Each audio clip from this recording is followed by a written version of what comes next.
And one of the things I love doing in this show is obviously looking at new performing arts projects, small independent companies, major companies, emerging visual artists, major exhibitions, film and more. And sometimes when it's not like I'm fighting off other shows for the right to talk about literature, fiction, non-fiction, poetry and the spoken word, but I do get to do it occasionally, which is fun, because back in the 90s, I was a spoken word performer.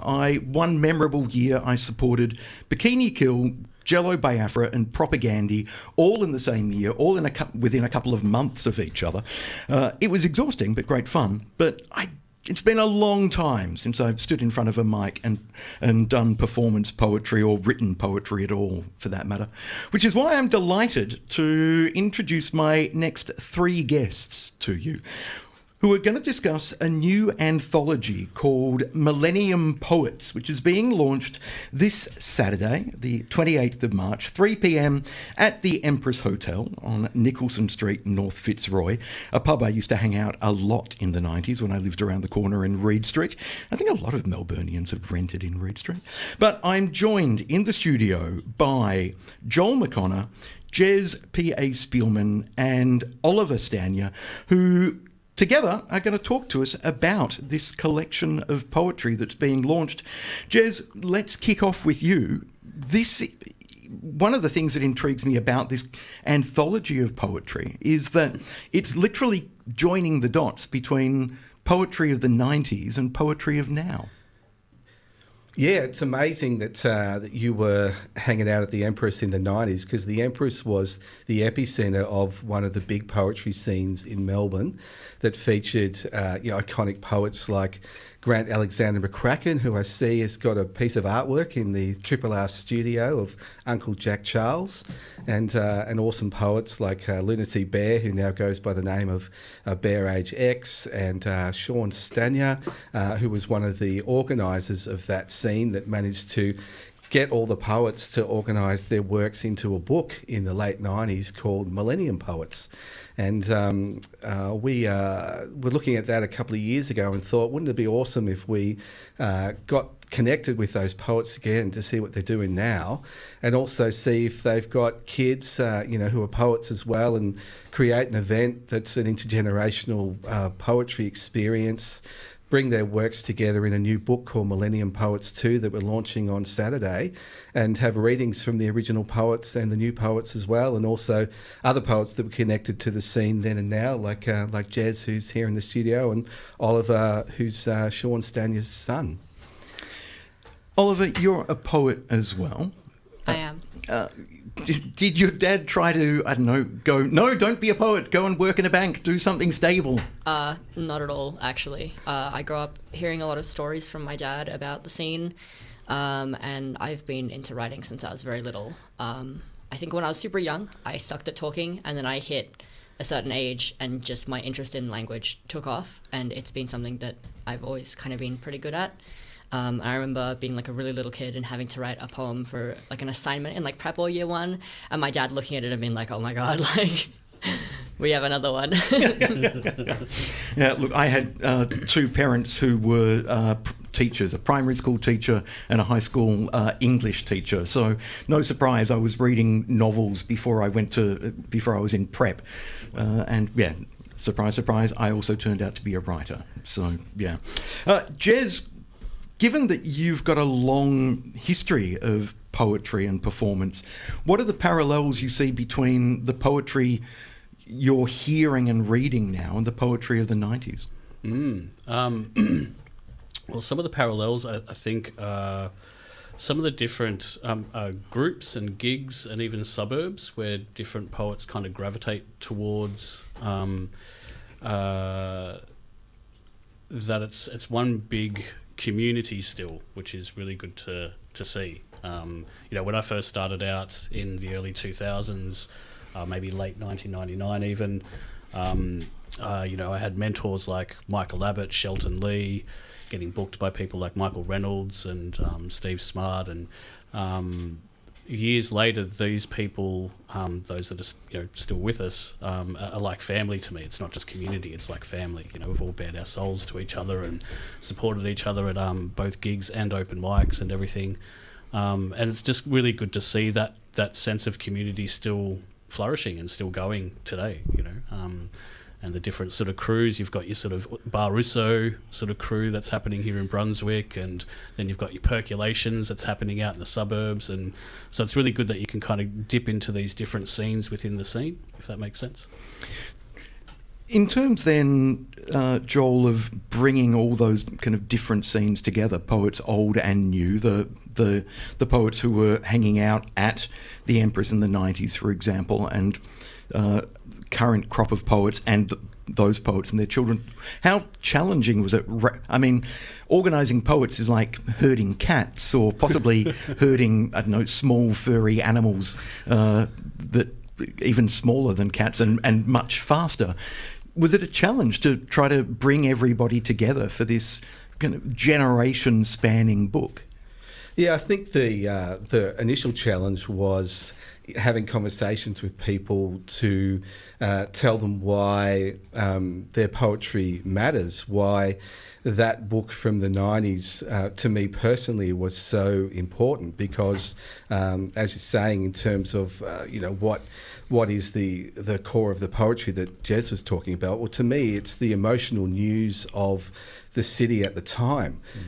When I went to spoken word in the 90s, what I was hearing was not just the facts of what was happening in the city, but how people were feeling at the time. So going back to look at that first book that we've republished as well as the second one, that's the emotional experience of those poets, the lives that they were living, their loves and challenges at that time that sing off the page, with those poets who are still here now and those poets who are no longer with us. And the new book shows the experiences of a new generation as well, and their emotional experience and how they're seeing the world. So bringing together those original poets, their emotional lives now and where they are compared to where they were in the 90s, and that new generation of poets, broadens that out. And it shows the beauty of their experience and how they see the world. Oliver, talk to us about your poetry, what you're writing about. Well, poetry has kind of always been mostly like an artistic emotional outlet for me. So a lot of the time it was fueled by whatever was happening in my life. So there's a lot of very emotionally kind of angsty and, over the top stuff in there. But for the most part, I really like to write about intimacy and especially queer life and what it's like being a queer person, and the sort of very beautiful and sort of innately romantic undertones that there are to queer love specifically. It's ringing bells. I seem to recall kind of talking very loudly about queer love and queer sex at Perseverance poetry readings in the 90s, and a few people being somewhat taken aback. But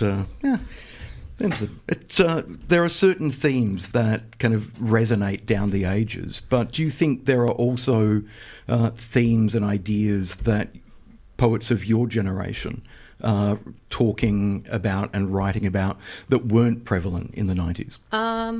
Honestly, not really. Maybe not publicly prevalent, but I think that people who are struggling or people who are different have always existed and have always found ways to talk about existing. And I think that's a part of the importance of poetry, especially independent poetry, is that it gives people who are different and who have different experiences a space and opportunity to express that.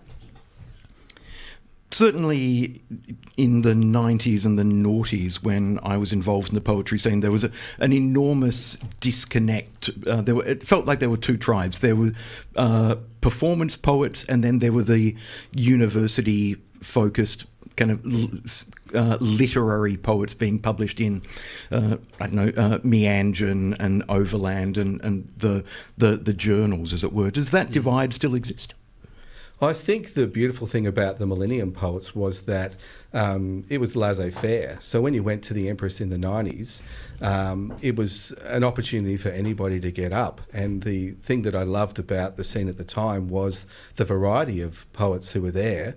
Some poets who were, very literary in their styles. Other poets like Grant or Eddie Berger, who, is going to be reading on Saturday, who are sort of very theatrical performance poets. You didn't know what was coming next, and it was open for everybody to get up on stage and do their thing. So it wasn't controlled. It was a beautiful chaos. Yeah, I definitely experienced and observed the sort of divide you were talking about, Richard, with the sort of literary scene and the and the performance poetry scene. There was the page poets and the stage poets, and I think most of the time they coexisted peacefully, but there was some clashes here and there, but I think everything's gone a bit meta now. Like, there's genres within the genre. And with the increase of things like screen and multimedia coming into spoken word and having music accompaniment and all that sort of thing, I think the lines are becoming increasingly and very beautifully blurred. Those lines are also then blurred in the Millennium Poets Anthology, because you've got the original 90s poets, you've got contemporary poets, you've reformatted and republishing some of the old poetry, but new poetry side by side. Well, that's right. So again, it's it's about the emotional spirit of the original book that was publication that was open to everybody experiencing the scene at the time, and capturing that again by opening up to another generation as well, without any particular rules about what a person's style is. The only opportunity that was created was original poets. We'd love to see your work. If you've got family who are writing poetry, we'd love this beautiful experience of seeing your work side by side, and our other poets in Melbourne who are active now and who are connected to the scene in the 90s.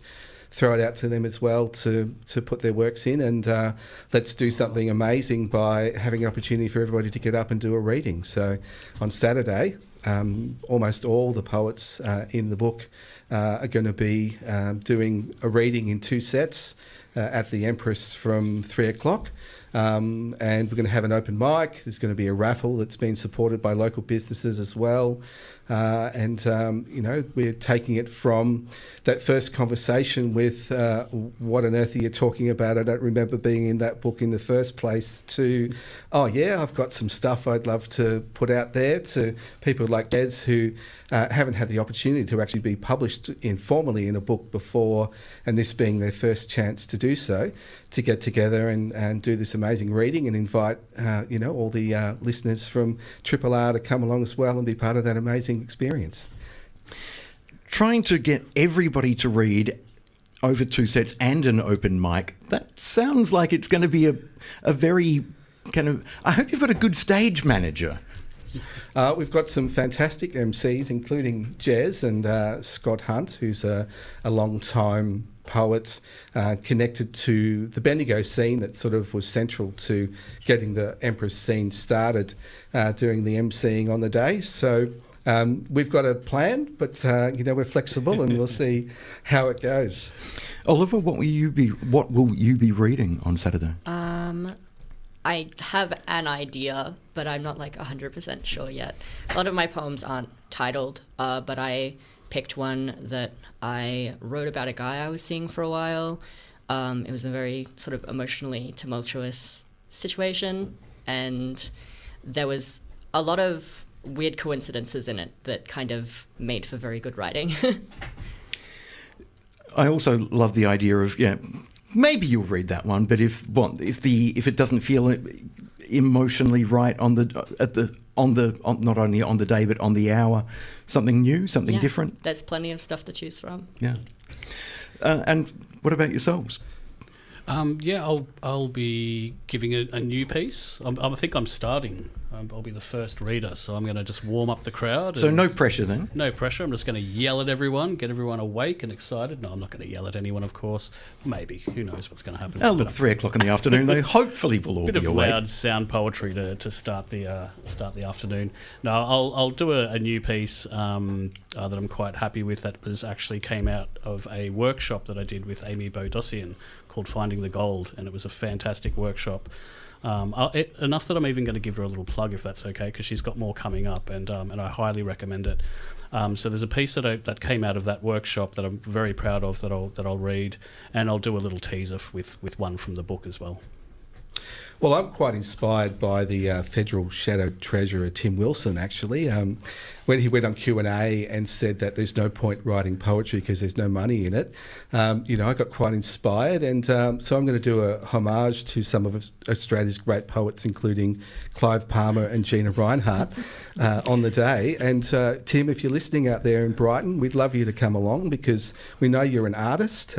We saw your brilliant satire on We Didn't Start the Fire recently in Parliament about Jim Chalmers. So you're an artist, we're artists, and we think we can probably turn your experience of poetry around if you come along.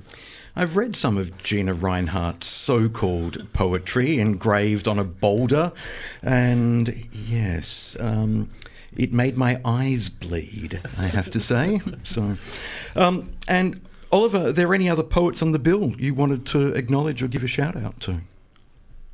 My dad. He's reading before me. And he's like my biggest inspiration, obviously, like my biggest motivator. I hope I understood the question correctly. I grew up in a very good artistic environment. Most of my family members are very artistic people, and it's been very enriching to be surrounded by people my whole life who encourage the things that I'm most interested in and most passionate about. And having my dad be a writer as well, and to kind of be able to write things and show them to him and get both genuine critique and sort of praise that, encourages me to kind of continue on in the direction that I'm going, is a really incredible thing. And I don't think I would be as confident or have come as far as I am if it weren't for him. And I definitely wouldn't be in the book if it wasn't for him, because not only was he in it, but also he's the one who kind of came up to me and asked, and I was sort of like, I don't know, like, I never really intended on publishing any of my work, because it's always been a very personal experience for me and something that I wanted to kind of hold close to my heart, that was very, I guess, like intimate emotionally. And he's very insistent. He was like, you really have to kind of share it with people. And I was like, yep, okay, like I'll do it. That sounds good. And it's a lot of good things have come out of it. I'm really keen now, so... Earlier in the show, I interviewed a couple of visual artists about their exhibition Rage, Random Acts of Gentle Expression at Trocadero Art Space, an exhibition that's grown out of the question, how do I sustain a creative practice? I asked them a question that non-arts people will often ask: why be artists? Why can't you just have a normal job that pays the bills? Why do you need to make art? I'm going to ask that question of you. Why write poetry? Why do you need to write poetry? Jez? Similar to what Oliver was explaining, like from a young age during my teens, I was...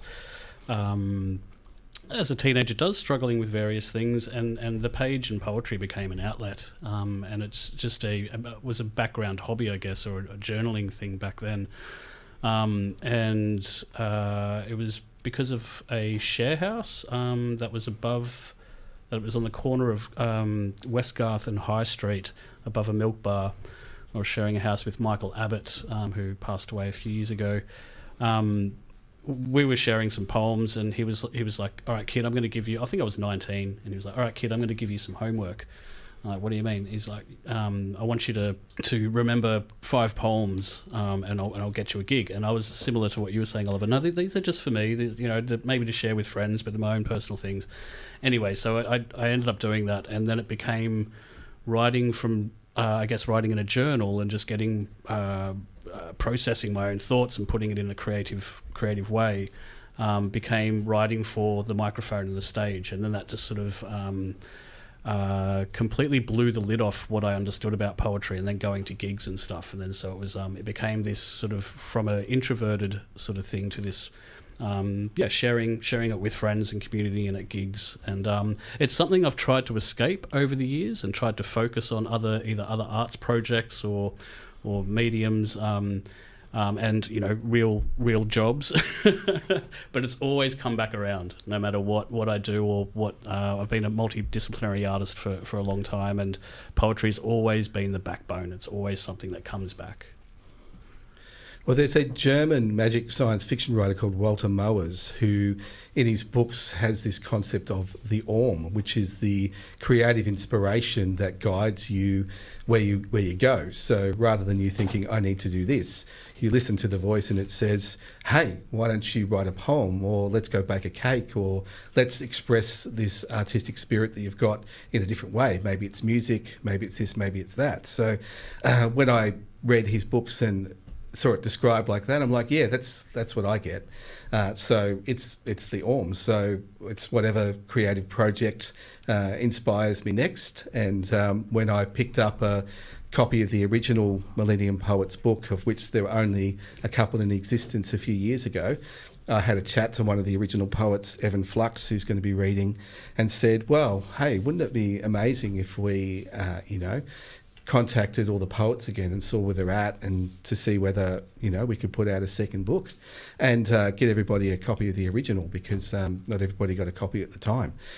So that was the creative inspiration speaking at the time. And then it's like, all right, well, there's grunt work involved. There's finding people, having conversations, overcoming challenges as to why would I be doing this, and can you assure me that this is about all of us as artists, and not about one person, trying to funnel our creative work into their own, pursuit of fame.